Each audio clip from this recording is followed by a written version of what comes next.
बिस्मिल्लाहिर्रहमानिर्रहीम। अस्सलाम वालेकुम नाज़रीन, आप यूट्यूब चैनल देख रहे हैं। मैं इमरान खान हूँ। सबसे पहले तो जो पाकिस्तान की क्रिकेट टीम का कबाड़ा हुआ है उसके ऊपर थोड़ा मातम कर लेते हैं मैं और आप मिलकर।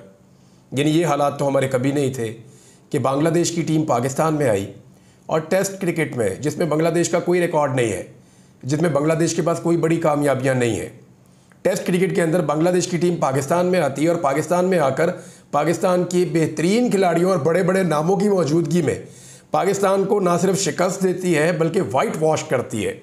यानी तमाम मैचेस जीतकर टेस्ट सीरीज़ के अंदर पाकिस्तान को वाइट वॉश करके चली गई।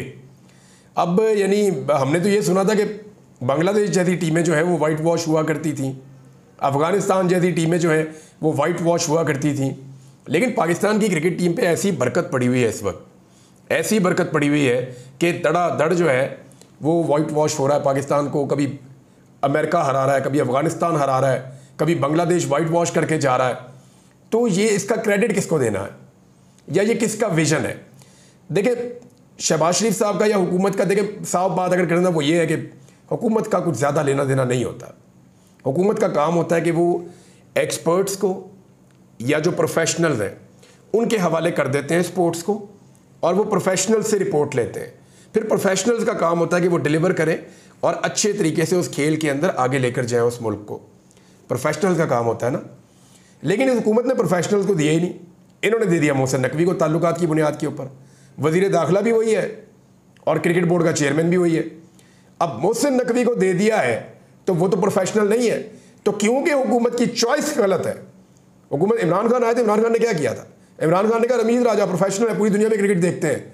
दुनिया में क्रिकेट के लिए पाकिस्तान में जिन लोगों ने सबसे ज़्यादा ट्रैवल किया हुआ है उनमें एक रमीज़ राजा है। वो बतौर कमेंट्रेटर जाते रहे हैं, हर किस्म की विकटों को जानते हैं, उनका क्रिकेट के ऊपर एनालिसिस बहुत अच्छा होता है, बड़े ज़बरदस्त आदमी। तो उन्होंने राजा साहब को दे दिया, इमरान खान साहब ने। तो प्रोफेशनल को दिया ना। अच्छा होता बुरा होता राजा साहब जिम्मेदार होते, लेकिन यहाँ पे प्रोफेशनल को नहीं दिया। यहाँ क्या कर रहे हैं कि मोहसिन नकवी को दे दें जी। मोहसिन नकवी को चाहे क्रिकेट की अली बे का भी ना पता हो, दे दें जी। तो दे दिया। अब जिम्मेदारी हुकूमत की है कि उन्होंने गलत आदमी को अपॉइंट किया है, नंबर 1। नंबर 2, जब कोई आदमी अपनी मेहनत से अपने बलबूते पे जीत जाए तो आप उसका क्रेडिट लेने की कोशिश करें कि देखा मियां साहब आपका विजन, ये भी आपका विजन, वो भी आपका विजन। तो जब आप किसी की ज़ाती मेहनत को अपने क्रेडिट में डालते हैं ना, तो फिर अपने किए कराए को भी अपने क्रेडिट में डालने दें। तो ये जो वाइट वॉश हुआ है, इस पे मियां नवाज शरीफ, शहबाज शरीफ, जरदारी साहब को और मोहसिन नकवी साहब को खुसूसी तौर पे हार डालने चाहिए इस कौम को। अब कौम की मर्जी है कि वो किस चीज़ के बने हुए हार इनके गलों में डालती है। बहरहाल क्रिकेट का तो इन्ना लिल्लाहि व इन्ना इलैहि राजिऊन आज मेरा पढ़ने को दिल किया। यानी मेरा ऐसा समझ नहीं आ रही, टेस्ट क्रिकेट हम बड़े शौक से देखते थे, अब दिल ही नहीं कर रहा कि क्रिकेट देखें आइंदा। और आज तो अपने आप से मुझे ऐसा लगता है मैंने अहद किया है कि दोबारा जो है वो क्रिकेट देखने में अपना टाइम ज़ाया भी नहीं करना। दूसरी खबर जो है वो इस्लामाबाद से है, बड़ी खबर है, और वो है जी अख्तर मेंगल साहब। देखिए, मेंगल कबीला जो है वो बलूचिस्तान के सबसे बड़े कबाइल में से एक है, बल्कि सबसे बड़ा कबीला है। बहुत बड़ी इनकी तादाद है और बड़े तगड़े सरदार हैं। तो मेंगल्स जो हैं, इनके अख्तर मेंगल साहब MNA बनते आ रहे हैं, लंबे अरसे से पार्लिमानी सियासत कर रहे हैं, और अख्तर मेंगल साहब के तमाम सियासी जमातों से अच्छे ताल्लुकात भी रहे हैं, जिनमें PMLN भी है, बाकी लोग भी हैं, पीपल्स पार्टी भी है। तो वो एक बड़े जमहूरी किस्म के आदमी हैं। अख्तर मेंगल साहब ने ये रास्ता अपनाया था कि जी हम पार्लियामेंट में जाएंगे, पार्लियामेंट में बलूचिस्तान के मसाइल को उठाएंगे, हम कोशिश करेंगे कि बलूचिस्तान के मसाइल को उजागर करके पार्लियामेंट के ज़रिए से सिस्टम के अंदर रहते हुए बलूचिस्तान को बेहतर करें। लेकिन आज उन्होंने शिकस्त तस्लीम कर ली, उन्होंने हार मान ली अख्तर मेंगल साहब ने, और अख्तर मेंगल साहब ने रिज़ाइन कर दिया कौमी असम्बली की नशिस्त से। बहुत सारे लोग जो हैं वो इस तरह के सरदारों को समझते थे जी ये रिस्पॉन्सिबल है, ये काम नहीं करने देते, तो ठीक है जी अब वो नहीं है, आप काम कर दें। देखें, इसको आप समझें, बलूचिस्तान में 2-3 किस्म के लोग वहाँ सियासत करते हैं। एक वो हैं जो रवायती पुराने वहाँ के सरदार हैं, उनका अपना एक सिस्टम चल रहा है, उनका अवाम के साथ एक ख़ास किस्म का इंट्रैक्शन है, उसकी बुनियाद के ऊपर उनकी अवाम में जड़े भी हैं। वो लोग इलेक्शन जीतते भी हैं, कभी हार भी जाते हैं, लेकिन वो बलूचिस्तान का एक बड़ा इंपॉर्टेंट जुज़ है, उसको आप अलग नहीं कर सकते, जैसे मेंगल साहब हैं और बहुत सारे लोग हैं। दूसरी एक नई वेव आई है नौजवानों की कि उनके अंदर से लीडर उठना शुरू हो गए हैं। कोई सरदार नहीं भी है, सलार खान काकड़ है, सद्दाम तरीन है, वो अयाज खान खेतरान है, और बहुत सारे लोग हैं, मैं सैकड़ों नाम ले सकता हूँ, कासिम सूरी हैं, और डिप्टी स्पीकर भी बने कौमी असेंबली में जाके। तो ऐसे नए बहुत सारे लोग खड़े हुए जिनके पीछे आवाम खड़ी हो गई। और तीसरे वो लोग हैं जिन्हें एस्टेब्लिशमेंट की सपोर्ट होती है और वो उनको बगैर किसी अवामी सपोर्ट के और बगैर किसी फैमिली बैकग्राउंड के उनको जिता के तो उनको बना देते हैं। जैसे सरफराज बुगटी हैं। अब सरफराज बुगटी के पास में कोई सपोर्ट नहीं है। मैं आपको चैलेंज करता हूँ, आप कहीं पे भी बलूचिस्तान के अंदर जो है वो आप कोई एहतजाज हो रहा है, आप इनको भेजिए अकेला, जाके उनके साथ बात करके दिखाएं। देखिए बन्नू के अंदर बंदे मर गए थे, शहादतें हो गई थी, हालात बहुत ख़राब थे। इमरान खान का पैगाम लेकर अली अमीन गंडापुर गए, सारे बैठ गए आराम से, धरना ख़त्म हो गया। तो ये क्रेडिबिलिटी है कि पब्लिक का नुमाइंदा है भाई। लेकिन अगर आप यहाँ देखें तो ना सरफराज बुगटी में ये कैपेसिटी है, ना वहाँ पे अनवारुल्लाह काकड़ जिनके ऊपर बहुत अनायतें हुई उनको वज़ीर आज़म भी बनाया गया निगरान, ना उनके अंदर ये कैपेसिटी है। कादी फ़ायद ईसा साहब को आप भेजें, क्या वहाँ के लोग उनकी बात सुनेंगे? तो नहीं। तो बलूचिस्तान में जो आवाज़ें वहाँ के लोग सुन लेते थे वो भी मजबूर हो गए हैं। मेरे ख्याल में मेंगल साहब के रिज़ाइन के पीछे एक बड़ी वजह यह भी है कि जो नौजवानों का एक दबाव पैदा हो रहा है बलूचिस्तान में, और जो एक वेव उठी है पूरे बलूचिस्तान के अंदर, और वहाँ के नौजवान अपना हक मांग रहे हैं और वो ये कहते हैं कि जी हमें हमारा हक दिया जाए। लापता अफराद का मामला हो, तरक्की का मामला हो, एजुकेशन का मामला हो, हेल्थ का मामला हो, इंफ्रास्ट्रक्चर का मामला हो, नौकरियों का मामला हो, या उनके अपने जो वसाइल हैं वहाँ पे जो पैदा होते हैं बलूचिस्तान के अंदर, बेशुमार मादनियात हैं, वो हर मामले के अंदर अपना राइट मांग रहे हैं बलूचिस्तान के नौजवान। तो उनमें एक जो बेदारी है या जिस किस्म का उनके अंदर एक तहरीक चल रही है, शायद वो तहरीक का बोझ अब ये सियासतदान नहीं उठा पाएंगे। अगर किसी ने बलूचिस्तान में सियासत करनी है तो फिर उन्हें नौजवानों की बात सुननी पड़ेगी। तो ये एक दबाव हो सकता है जिसकी वजह से उन्होंने इस्तीफ़ा दिया। और उन्होंने इस्तीफ़ा देने का ऐलान करते हुए कहा कि पाकिस्तान में सियासत से बेहतर है कि पकौड़ों की दुकान लगा लूँ। ये बड़ा अजीब जुमला उन्होंने बोला और बड़ी सख्त बात उन्होंने की है। अब अख्तर बेंगल साहब के इस्तीफ़े के जो असरात होंगे वो आपको आने वाले दिनों में नज़र आएंगे। ये छोटी बात नहीं है, ना ये छोटी चीज़ है। क्या पाकिस्तानी सियासतदान उन्हें मना पाएंगे? तो इसका जवाब ये है कि वो खुद उन्होंने कह दिया कि सिस्टम पे उनका एतबार नहीं रहा, सदर पे, वज़ीर आज़म पे, किसी पे उनका ट्रस्ट नहीं है। जो वादे किए जाते हैं पूरे नहीं होते। वो असेंबली में बात करना चाहते हैं, उन्हें बात ही नहीं करने देते। वो मीडिया में बात करना चाहते हैं, मीडिया को सेंसर कर दिया जाता है। यानी अब बलूचिस्तान के अंदर बलूचिस्तान के शहरी जाकर प्रेस कॉन्फ्रेंस नहीं कर सकते क्योंकि वहाँ की हुकूमत ने मना कर दिया कि आप प्रेस कॉन्फ्रेंस नहीं कर सकते। तो जब इस तरह की सूरत हाल होगी तो फिर दबाव पड़ता है। अब उन्होंने कहा जी कि मैंने सोच समझ कर फैसला किया है और जो फैसला कर लिया अब उससे मैं पीछे नहीं हटूंगा और मैं दोबारा इसके बारे में नहीं सोचूंगा। वैसे ये लोग इस बात के ऊपर भी जो है परेशानी का इजहार कर रहे हैं और दुख का इजहार कर रहे हैं या अफसोस कर रहे हैं कि हमने इमरान खान की हुकूमत गिराने के लिए इन लोगों का साथ दिया जिन्होंने पाकिस्तान को यहाँ तक पहुँचा दिया है। तीसरी खबर जी वो भी इस्लामाबाद से, और ये भी बड़ी अफसोसनाक खबर है। पाकिस्तान का मीडिया इसको रिपोर्ट नहीं कर रहा क्योंकि पाकिस्तान की हुकूमत मीडिया को बहुत पैसा खिलाती है और पाकिस्तान की हुकूमत चाहती है कि इसको रिपोर्ट ना किया जाए। तो मैं तो आपको रिपोर्ट कर दूंगा क्योंकि हुकूमत के पास इतना पैसा ही नहीं है कि वो मुझे खिलाए। तो मैं आपको बताता हूँ कि हुआ क्या है। एक डिपार्टमेंट है इस्लामाबाद में, ये वफाकी हुकूमत के अंडर आता है, PWD। तो ये जो डिपार्टमेंट है ये पूरे पाकिस्तान के अंदर कंस्ट्रक्शन करता है। यानी हुकूमत के जो प्रोजेक्ट होते हैं, उनको स्कूल बनाना है, अस्पताल बनाना है, कोई और इंफ्रास्ट्रक्चर बनाना है, कोई काम करना है, कोई सड़कें, कोई ये सारे काम ये करते हैं। इनके अंदर कोई 7,000 के करीब मुलाजमीन है जिनमें बेशतर तादाद जो है वो इंजीनियर्स की है और अकाउंट्स का अमला भी है। तो इस तरह से एक पूरा डिपार्टमेंट एक बना हुआ है। ये नाजरीन महकमा बना था 1854 में, यानी 1857 की जंग आज़ादी हुई थी अंग्रेज़ों की मुसलमानों के साथ।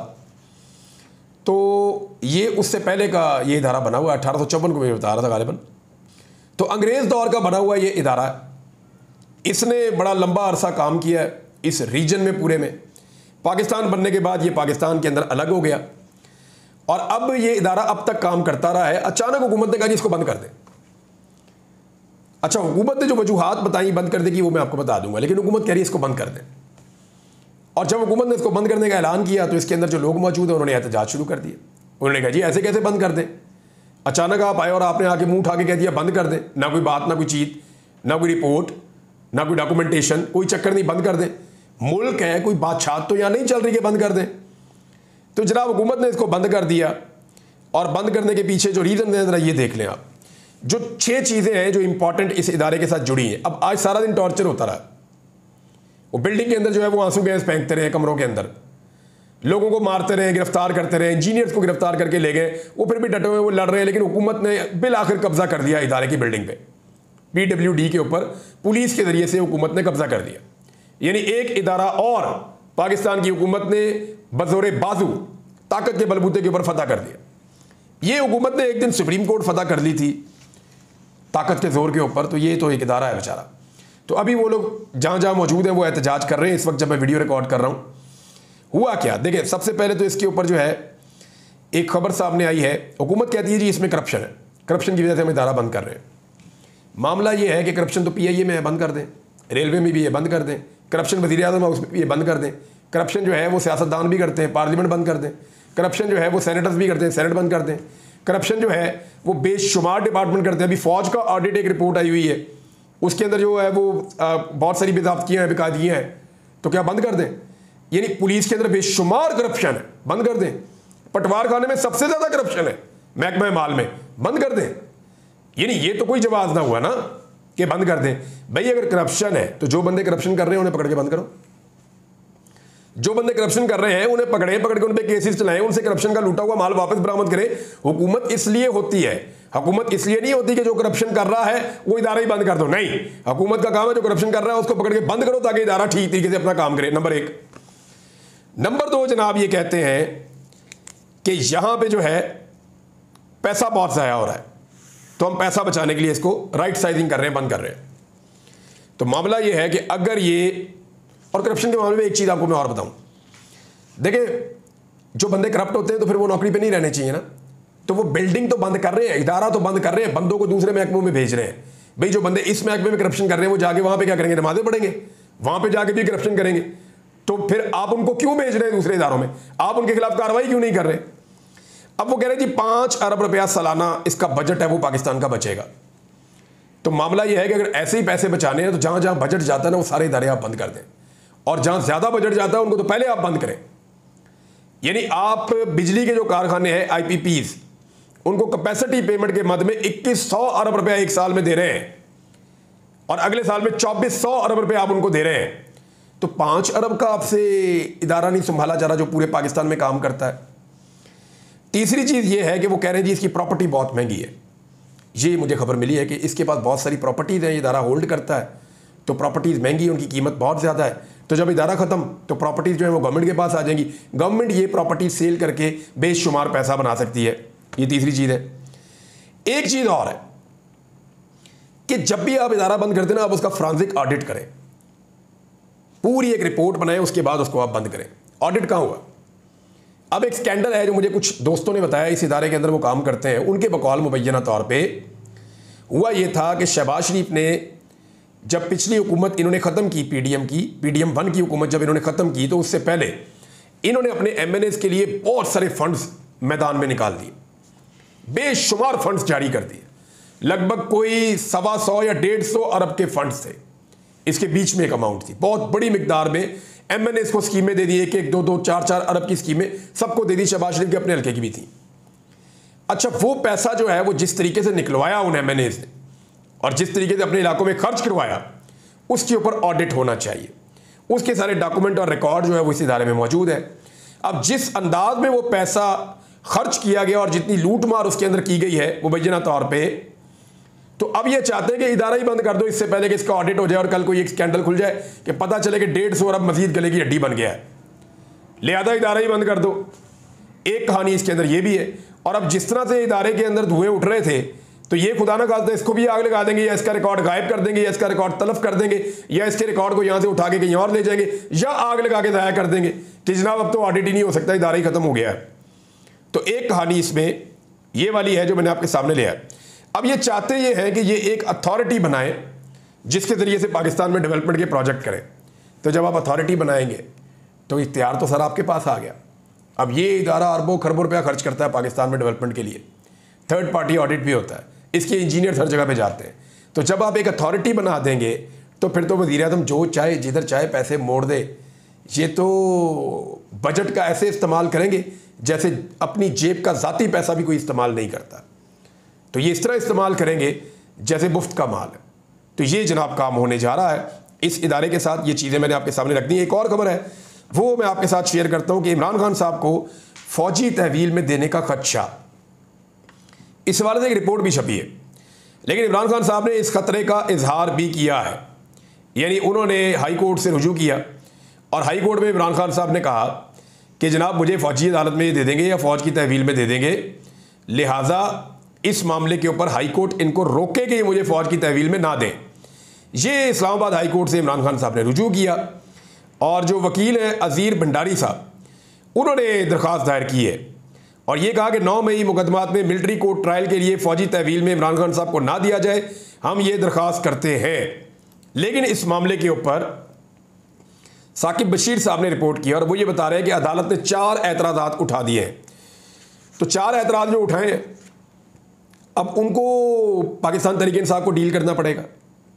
ये केस जस्टिस आमिर फारूक साहब के पास ना लगे, इसके लिए पूरी पाकिस्तान तहरीक इंसाफ को दुआएं करनी पड़ेंगी कि ये वहाँ ना लग जाए, किसी और जज के पास लग जाए, किसी के पास भी लग जाए, कम से कम चीफ जस्टिस आमिर फारूक साहब के पास ना लगे। अब ये 4 मामला उनमें एक ये है कि किसी मखसूस FIR का हवाला दिए बगैर अवामी रिलीफ कैसे मांगा जा सकता है। भाई इमरान खान साहब के ऊपर तो बेशुमार FIR हैं, कोई एक तो है नहीं। दूसरा ये है कि दरख्वास्त के साथ कोई ऑर्डर या दस्तावेज नहीं लगाई गई, यानी वो कहते हैं कि जब वो उनको मांग लेंगे ना, ऑफिशियली ले जाएंगे, तो फिर आपने दरख्वास्त देनी है। भाई उन्होंने उठा के इमरान खान साहब को ले जाना, जब ले जाना है, अगर लेकर जाना है तो उसके बाद वो कहाँ दरख्वास्त देंगे, फिर कौन सुनता है।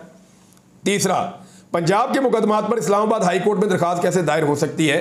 ये तो सिंपल है, इमरान खान साहब मिलिट्री कोर्ट्स की और मिलिट्री की तहवील की बात कर रहे हैं और इस वक्त वो जिन केसेस में गिरफ्तार हैं वो इस्लामाबाद की जुरिस्डिक्शन में है। इमरान खान साहब जो है वो इस्लामाबाद में हिरासत में है, तो वो यहीं पे जाएंगे और वफाकी इदारे जो हैं वो भी इस्लामाबाद के हैं, तो यहीं उनको जाना होगा। चौथा, मिलिट्री कोर्ट का मामला सुप्रीम कोर्ट में ज़ेर इल्तवा है, तो हाई कोर्ट में दरख्वास्त कैसे दायर हो सकती है। भाई वो मिलिट्री कोर्ट में मामला उनका चल रहा है जो मिलिट्री कोर्ट में गिरफ्तार करके उनकी वहाँ पे ट्रायल हो रहे हैं। ये इमरान खान का मामला है जो मिलिट्री कोर्ट में नहीं है, वो ये चाहते हैं कि उनको मिलिट्री कोर्ट में दिया भी ना जाए। ये है जनाब मामला। और अब नाजरीन कुछ खबरें और खुशखबरियाँ जो सुनाई थी नवाज शरीफ ने और मरियम नवाज ने बैठ के, उनका त्या पहुँचा हो गया है इनकी अपनी पॉलिसीज़ की वजह से और किस तरह से ये बारूदी सुरंगें बिछा रहे हैं। इस पर मैं अगले वीलॉग में आपको कुछ ऐसे फैक्ट्स बताऊँगा कि आपको आइडिया हो जाएगा कि ये पाकिस्तान को कहाँ ले आए हैं और कहाँ लेकर जाने वाले हैं।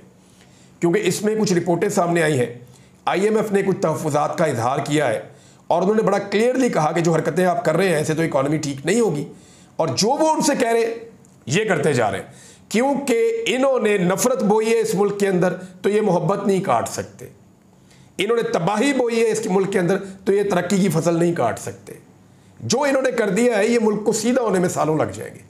अब तक के लिए इतने, अपना ख्याल रखिएगा, अपने चैनल का भी अल्लाह हाफ़िज़।